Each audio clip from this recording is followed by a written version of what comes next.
There is nothing quite like a trip to watch the sunset in a picturesque setting. This is until a huge dust storm hits, blowing away all your possessions. The incident happened at the Singing Sand Dunes in the Crescent Lake Nature Park in China, called as such by the drumming sounds made when the wind blows.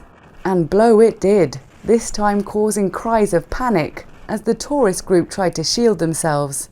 The wind blew away the inflatable mattresses and other items they had taken with them to enjoy the sunset. A tour guide organizer said that when they set off, the sky was still blue and all indications were that it would be a beautiful time. But then the wind suddenly whipped up, creating the sandstorm, which he said only lasted for a short while.